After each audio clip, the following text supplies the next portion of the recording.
Hello दोस्तों, कैसे हैं आप सभी लोग। तो सीडीपी की क्लास को कंटिन्यू करते हुए, और क्लासेस आपको कैसी लग रही हैं कमेंट सेक्शन में ज़रूर बताएं। बाकी बाकी किसी भी क्वेरी के लिए, नोट्स के लिए, पीडीएफ के लिए आप लोग व्हाट्सएप कर सकते हैं, ठीक है। बाकी आपके प्रीवियस ईयर के सारे क्वेश्चन पेपर 2013 से अब तक के जितने भी क्वेश्चन पेपर हैं तैयार हो गए हैं, उनको मैं टेलीग्राम पर अपलोड कर दूंगा कल या आज रात में, ठीक है। कल संडे हो सकता है कल कर दूं। तो जिन बच्चों ने टेलीग्राम अभी ज्वाइन नहीं किया है, जाकर ज्वाइन कर लीजिए। वहाँ पर आपको सारी पीडीएफ, जितनी भी क्लासेस होती हैं, जितनी भी पीछे थ्योरी क्लासेस हुई हैं, उन सब की क्लासेस की पीडीएफ अपलोड कर दी है। आप लोग जाएंगे तो वहाँ पर आपको काफ़ी बेनिफिट मिलेगा सीटेट के एग्ज़ाम के पॉइंट ऑफ व्यू से, ठीक। दूसरी बात, क्लास कैसी लगती है आप लोग कमेंट सेक्शन में बिल्कुल भी नहीं बताते हैं। आप बताएंगे नहीं तो कैसे पता चलेगा कि क्लास कैसी जा रही है, ठीक है। ज़रूर बताया करें बेटा। बाकी कमेंट सेक्शन में आंसर भी दिया करें, जिससे थोड़ा अच्छा फील होता है।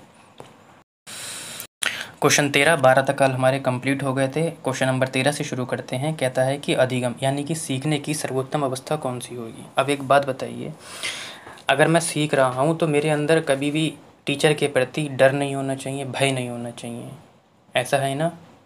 बिल्कुल। और मैं संतुलित अवस्था में हूँ, ऐसा होना चाहिए। अब देखिए इसको कैसे काटते हैं। कहता है कि उच्च उत्तेजना, निम्न उत्तेजना, लेकिन इन दोनों ऑप्शन में अगर आप देखेंगे उच्च भय, तो भय नहीं होना चाहिए सबसे पहले तो ये। दोनों में लिखा हुआ है कोई भय नहीं, यानी कि ये भी ठीक हो सकता है और ये भी ठीक हो सकता है। लेकिन कह रहा है कोई उत्तेजना नहीं, उत्तेजना होना चाहिए बेटा। उत्तेजना यहाँ पे कहता है नहीं होना चाहिए। तो ऑप्शन एक ही बचता है, संतुलित उत्तेजना होना चाहिए। जो हमारी उत्तेजनाएं हैं वो संतुलित होना चाहिए। आपने देखा होगा कभी हमारी उत्तेजनाएं बहुत बढ़ जाती हैं, कि हम कभी कभी गलत रास्ते पर भी चले जाते हैं। आप समझ रहे हैं मैं क्या कह रहा हूँ। तो उत्तेजना संतुलित होना चाहिए, बिल्कुल ठीक है। ना ही पॉजिटिव की तरफ ज़्यादा होना चाहिए, ठीक है, ना ही पॉजिटिव की तरफ ज़्यादा होना चाहिए और ना ही नेगेटिव की तरफ, बिल्कुल संतुलित होना चाहिए। इस तरीके से ऑप्शन नंबर आपका ए हो जाएगा, ठीक है।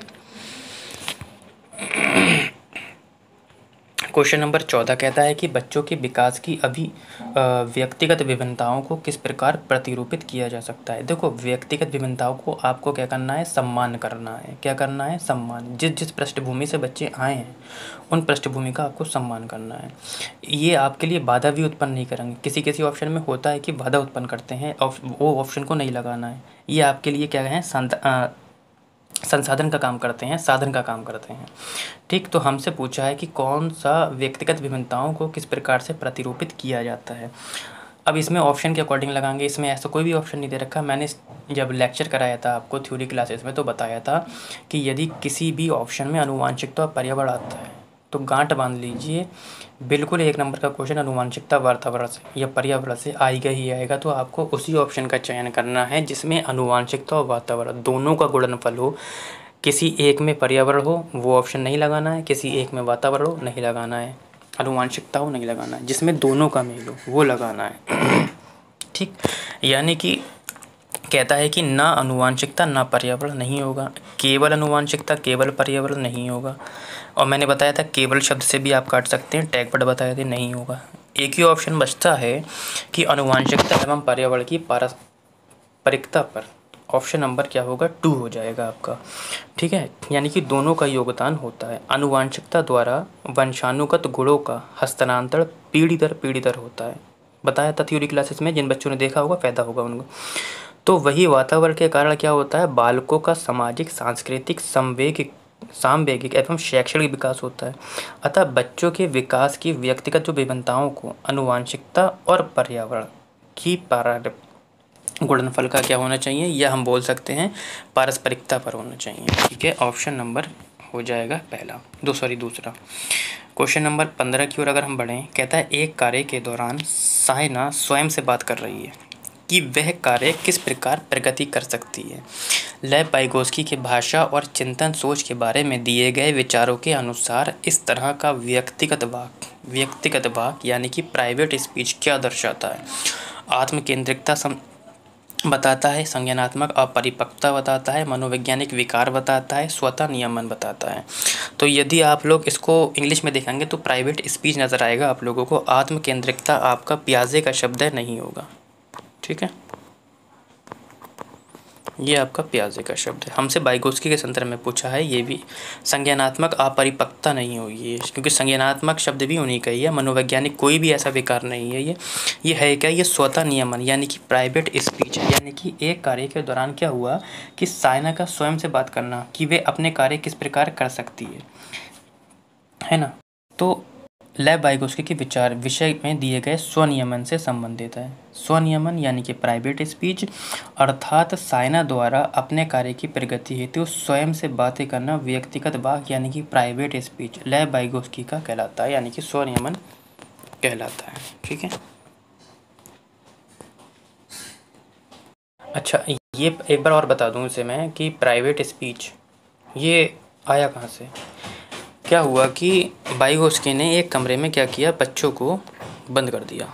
बंद करने का मतलब वैसे बंद नहीं करा, प्रैक्टिकल के तौर पर बंद कर दिया।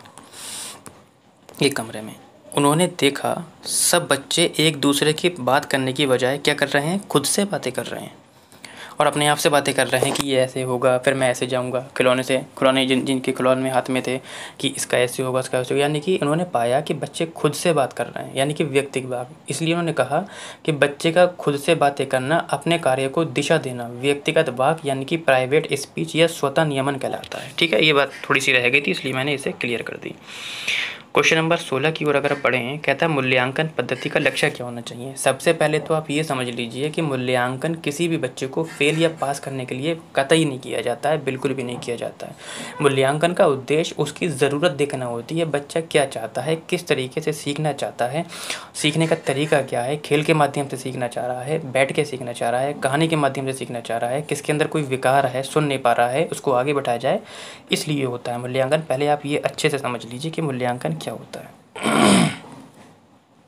ठीक, अगर मैं इसकी किताबी भाषा बताऊं तो मूल्यांकन वे प्रक्रिया है जिसके द्वारा अधिगम परिस्थितियों तथा सीखने के अनुभवों के लिए प्रयुक्त की जाने वाली जो समस्त विधियां और प्रविधियों की उपादेयता की जांच की जाती है।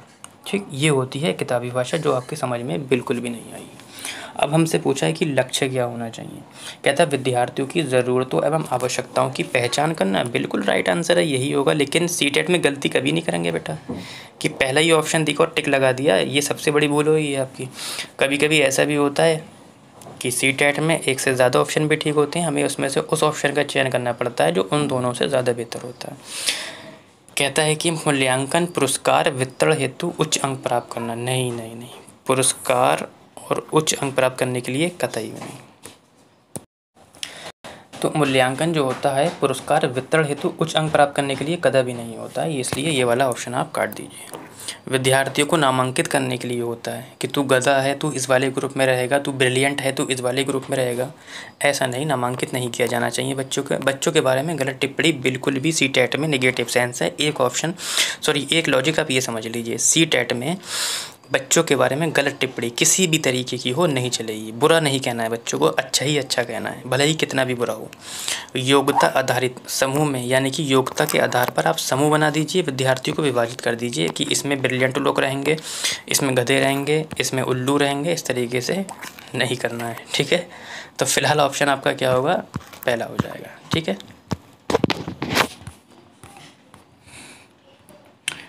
क्वेश्चन नंबर 17 कहता है कि एक गतिविधि के दौरान छात्रों को संघर्ष करते देख, यानी कि कोई गतिविधि चल रही थी, यदि एक शिक्षक हैं आप देखते होंगे तो कोई गतिविधि चल रही थी, उसमें छात्रों को संघर्ष करते देख एक अध्यापिका या अध्यापक बच्चों को संकेत और इशारे जैसे क्या, क्यों, कैसे प्रदान करने का फैसला लेती है।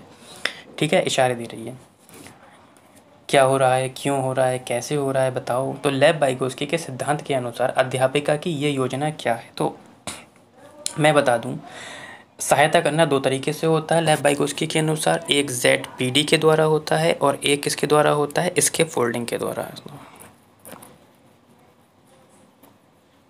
इसके फोल्डिंग के द्वारा होता है। देखो ZPD के द्वारा जो सहायता दी जाती है वो कैसी होती है, स्थायी होती है बेटा, और स्थायी के साथ साथ बीच में दी जाती है। जबकि इसके फोल्डिंग जो सहायता होती है वो बेटा शुरुआत में दी जाती है और शुरुआत के साथ साथ ये अस्थायी होती है, ठीक है। यानी कि ZPD बच्चे का समस्या समाधान के दौरान, बच्चा यहाँ पर है, वो यहाँ तक आ गया, अब यहाँ पर आके अटक गया और उसे जाना कहाँ है, उसका टारगेट है ये। तो बच्चे का समस्या समाधान के दौरान बीच में अटक जाने पर, बच्चा अटका कहाँ था बेटा, यहाँ तक आ गया था, यहाँ से अटक गया था। अब यहाँ से लेकर यहाँ की जो डिस्टेंस है उसका लक्ष्य ये पर है, लक्ष्य के बीच की दूरी जिसे किसी वयस्क के द्वारा भरा जाता है उसे ही हम ZPD बोलते हैं। क्या बोलते हैं? ZPD। ठीक है, एक बात याद रखेंगे, ये स्थायी होती है क्योंकि बच्चा जब भी यहाँ से यहाँ तक आएगा और अटक जाएगा और अटकने के बाद उसे तुरंत याद आएगा कि सर ने ऐसे बताया था, तो स्थायी हो गया ना। बार बार जब भी वो यहाँ अटकेगा तो यहाँ से यहाँ तक की दूरी सर के द्वारा भरी गई थी, ये उसे याद रहेगा। अस्थायी सहायता शुरुआत में दी जाती है, जैसे कि बच्चे का हाथ पकड़ कर चलाना। जब वो जीते जीते बड़ा होता है तो वो आदत छूट जाती है, कि कभी वो फिर हाथ पकड़ के चलता है ना, तो अस्थायी सहायता हुई। ये दो तरीके से सहायता दी जाती है। आपको इंग्लिश में याद रखना है ZPD और इसके फोल्डिंग। हिंदी में बहुत बुरे बुरे नाम होते हैं, आप भूल जाएंगे। तो ZPD का मतलब होता है जोन ऑफ प्रॉक्सिमल डेवलपमेंट, इसके फोल्डिंग को इसके फोल्डिंग ही बोलते हैं। अब हमसे कह रहा है कि इसे हटा देता हूँ, समझ गए होंगे। कहता है छात्रों में प्रत्याहार निकास प्रवृत्तियाँ पैदा करना है। निकास का मतलब होता है छाटना पीटना, ऐसा नहीं करना है, क्योंकि बाइगोस्की ने ऐसा दोनों में से कोई भी शब्द नहीं दिए हैं। कहता है अधिगम की प्रक्रिया में अर्थहीन होगी, ऐसा भी कोई शब्द नहीं बोला है, ठीक। और ऐसा शब्द भी नहीं बोला है और ऐसा कुछ अर्थहीन होता भी नहीं है कि सहायता करना अर्थहीन थोड़ी ना होता है। बच्चों के अधिगम के लिए अनुत्प्रेरित और निष्प्रेरित करेगी, ऐसा भी नहीं कहा है। उन्होंने कहा है कि अधिगम के लिए पाण आधारभूत संरचना का काम करती है। अगर आप इसको इंग्लिश में देखेंगे तो इस पाड़ की जगह पे आपको इसके फोल्डिंग शब्द दिखेगा। क्या दिखेगा? इसके फोल्डिंग, ठीक है। आपको एक बात और बता दूं, ये तो मैं भूल गया कि CTET में जब भी आप CTP को करने बैठेंगे तो एक बात का बेहद याद रखेंगे, कुछ हर ऑप्शन को इंग्लिश में भी एक बार देख लेंगे, ठीक है। इंग्लिश में ज़्यादा फ़ायदा मिलेगा आप लोगों को, ठीक है। ठीक, तो आज के फ़िलहाल इतना ही रखते हैं।